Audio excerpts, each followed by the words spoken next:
जय हिंद दोस्तों। Unsecure loan लिया है, पर्सनल लोन लिया है, क्रेडिट कार्ड का लोन लिया है तो हो जाइए टेंशन फ्री। जी हाँ दोस्तों, हो जाइए टेंशन फ्री। अगर आपने भी किसी भी प्रकार का अनसिक्योर लोन ले रखा है, फिर चाहे वो पर्सनल लोन हो, फिर चाहे वो क्रेडिट कार्ड हो, फिर चाहे वो और भी किसी भी प्रकार का लोन क्यों ना हो, ठीक है, अनसिक्योर लोन अगर है तो हो जाओ टेंशन फ्री। आपका लोन होगा 100% माफ। आज मैं इस वीडियो में आपको सारी चीजें बता दूंगा कि अगर आपने अनसिक्योर लोन ले रखा है तो आपके साथ क्या क्या चीजें हो सकती हैं, आपको उन चीजों से बचने के लिए क्या क्या चीजें करनी पड़ेंगी, आपको परेशानी होगी तो किस चीज से हो सकती है, अगर आपको परेशानी नहीं होगी तो किस चीज से होगी, और हाँ, आपका जो लोन है वो माफ कैसे करवाएं। अगर आपके पास पैसे नहीं है तो लोन की सेटलमेंट कैसे करवाएं, लोन को माफ कैसे करवाएं। तो दोस्तों, वीडियो में आगे बढ़ने से पहले मैं आप सबका हर्ष कुमार आपके इस चैनल लोन डिस्ट्रॉयर में आपका स्वागत करता हूं।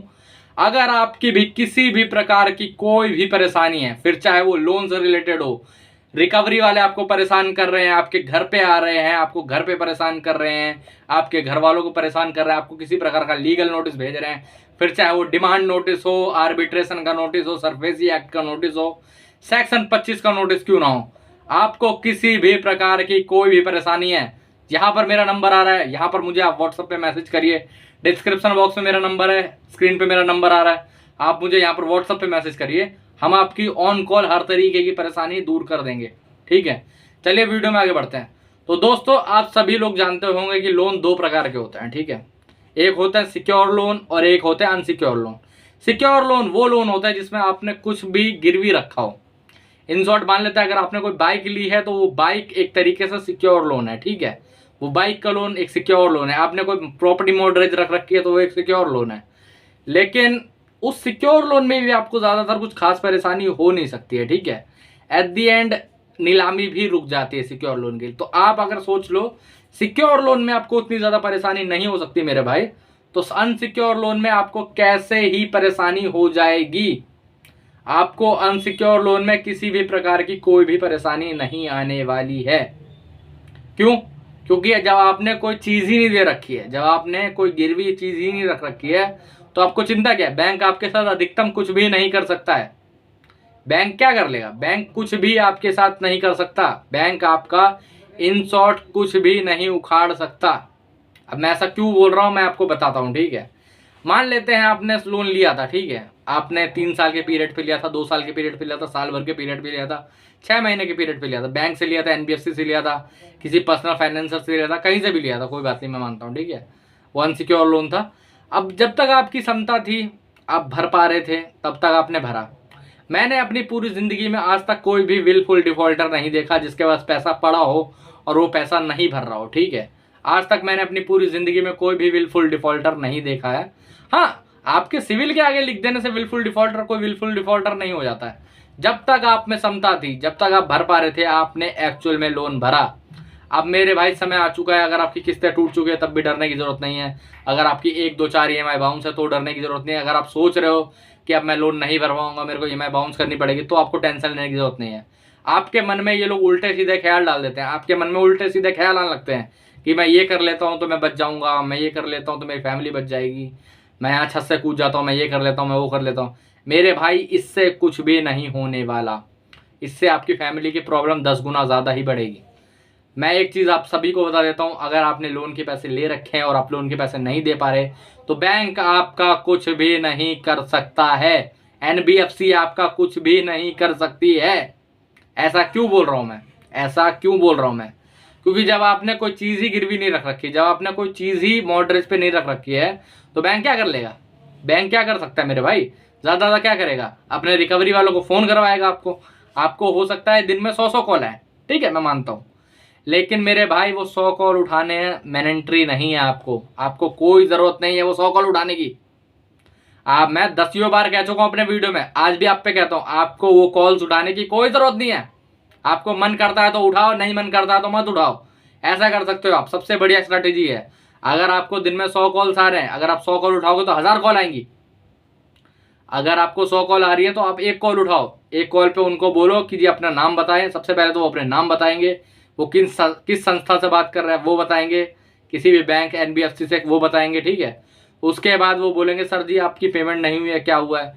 आप यहाँ से बोलोगे कि जी RTP डाल दीजिए इसे, मैं अभी पेमेंट नहीं कर पाऊंगा, जॉब लॉस है जो भी। अगर वो बदतमीजी आप पे करते हैं तो आपने भी मेरे भाई चूड़ी नहीं पहन रखी है, ठीक है। जो हमारी लेडीज़ हैं वो लेडीज़ तो और भी अच्छे से बात कर सकती हैं, ठीक है। लेडीज़ों को मैं बोलता हूँ कि फ़ोन मत ही उठाओ, कोई ज़रूरी नहीं है, ठीक है।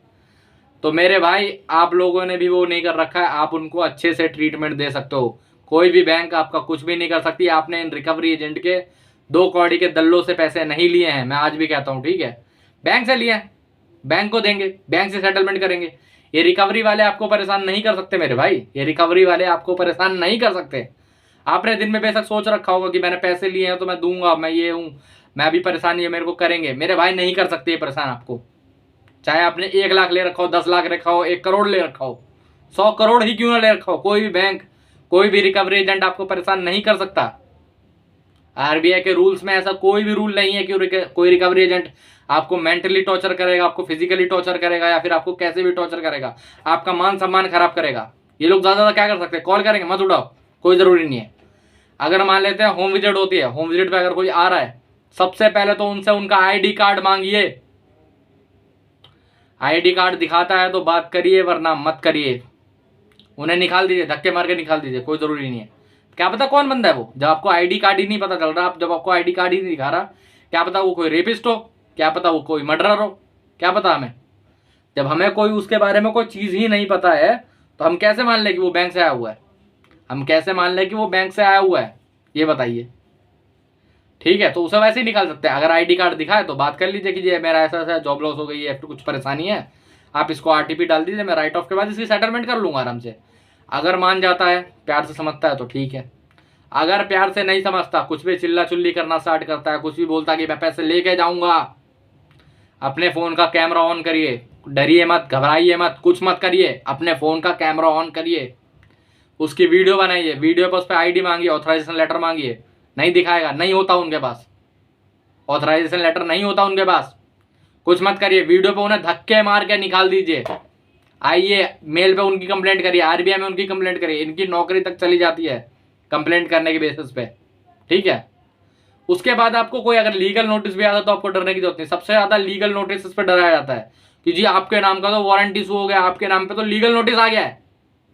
मेरे भाई कोई भी लीगल नोटिस आपका कुछ भी नहीं कर सकता। मैं समझाता हूँ कैसे। अगर मान लेते हैं आपको डिमांड नोटिस आ रहा, रिकॉल नोटिस आ रहा, लास्ट वार्निंग नोटिस आ रहा है, इन सबको आप फाड़ के फेंक सकते हो, कोई दिक्कत नहीं है। इन नोटिस की कोई भी वैल्यू नहीं है, कोई भी वैल्यू नहीं है।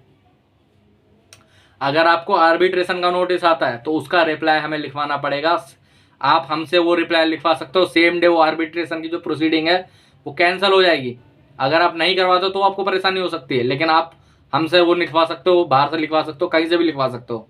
हमसे लिखवाओगे तो आधी रेट पे पड़ेगा सस्ता, कोई दिक्कत वाली बात नहीं है। और लिखवाते ही वो आर्बिट्रेशन की प्रोसीडिंग भी कैंसिल हो जाएगी, ठीक है। उसके बाद कोई भी सेक्शन 25 का नोटिस, 138 का नोटिस वैल्यू नहीं रखता है। जो वैल्यू रखता है वो होता है कोर्ट का समन, और समन इतनी जल्दी आप पे कोई केस करने वाला नहीं है मेरे भाई, टेंशन फ्री हो जाओ। जो आप सोच के बैठो कि सेक्शन 25 का केस हो जाएगा, वो करने में बैंक को सालों लग जाते हैं, सालों लग जाते हैं बैंक को। तो इसीलिए डरे घबराए बिल्कुल नहीं। ये जो आपका डर है, ये जो आप घबरा रहे हो, इससे ही बैंक फायदा उठाने की कोशिश करता है, इससे ही आपको डराने की कोशिश करता है। अरे आप सबको डरने की क्या जरूरत है, आपके साथ कोई है नहीं क्या, मैं हूं आपके साथ। अगर आपके साथ कोई भी नहीं होगा तब भी मैं यहाँ पर हूं। आप मेरी वीडियोस देखिए, आप मुझसे संपर्क करिए, यहाँ मेरा नंबर आ रहा है, व्हाट्सएप पे मुझे मैसेज करिए, आपको कोई भी प्रकार की कोई दिक्कत नहीं होगी। फिर वो चाहे अनसिक्योर लोन हो, सिक्योर लोन हो, या फिर कुछ भी हो, किसी कार का लोन हो, बाइक का लोन हो, या फिर कुछ भी हो, आपको कोई भी परेशानी नहीं आने दूंगा मैं, आपको कोई भी दिक्कत नहीं आने दूंगा मैं। अरे ये 10वीं फेल रिकवरी एजेंट आपको कैसे परेशान कर सकते हैं, कैसे आपका मानसिक संतुलन खराब कर सकते हैं। जी लोन में आदमी इतनी टेंशन ले लेता है कि आपको पता नहीं है, आप खुद भी बहुत टेंशन में होंगे हो सकता है, लेकिन अब से आपको टेंशन लेने की जरूरत नहीं है। बैंक आपका कुछ नहीं कर सकता। एट दी एंड जब ये सब चीजें हो जाएंगी राइट ऑफ के बाद, बैंक 10% में सेटलमेंट करवाता है, 10% में लोन सेटलमेंट होता है, 10% में। इसका पूरा प्रोसेस आप हमसे भी जान सकते हो, व्हाट्सएप पे हमें मैसेज कर सकते हो, हमसे जुड़ सकते हो। आपको ऐसी कोई खास परेशानी लेने की जरूरत नहीं है, आपको घबराने की जरूरत नहीं है, आपको डरने की जरूरत नहीं है बिल्कुल भी। आप जो डर रहे हो, आप घबरा रहे हो, वो सिर्फ आपका मन का वहम है। आपका कोई कुछ भी नहीं बिगाड़ सकता है। आज चाहो तो एक पेपर पे लिख लो, अरे नहीं है पैसा, नहीं दे रहा, कोई बात नहीं, क्या जरूरी है पैसा देना? आपकी जान से इंपॉर्टेंट है क्या पैसा? आपके मानसिक संतुलन से ज्यादा इंपॉर्टेंट है क्या पैसा? कोई पैसा आपके मानसिक संतुलन से इंपॉर्टेंट नहीं है मेरे भाई, ठीक है? तो आज से प्रण कर लो कि मैं किसी भी तरीके की कोई चिंता नहीं लूंगा, जो होगा देखा जाएगा। देखने के लिए हम बैठे हुए हैं, आप हैं, हम जुड़ के काम करेंगे, आपको किसी भी प्रकार की कोई परेशानी नहीं आएगी, ठीक है दोस्तों? आज के वीडियो में इतना ही। अगर आप भी आपको कोई डर लग रहा है, अभी भी आपको कोई परेशानी रह रही है, यहाँ पर मेरा नंबर आ रहा है, यहाँ पर आप मुझे डायरेक्ट मैसेज कर सकते हो। फिर चाहे वो नोटिस से रिलेटेड हो, कोई आपको परेशान कर रहा है, कोई आपको दिक्कत आ रही है, कुछ भी हो, यहाँ पर मेरा नंबर आ रहा है, मुझे यहाँ पर मैसेज करिए, ठीक है? तो जय हिंद दोस्तों, आज के वीडियो में इतना ही, आगे मिलते हैं। जय हिंद।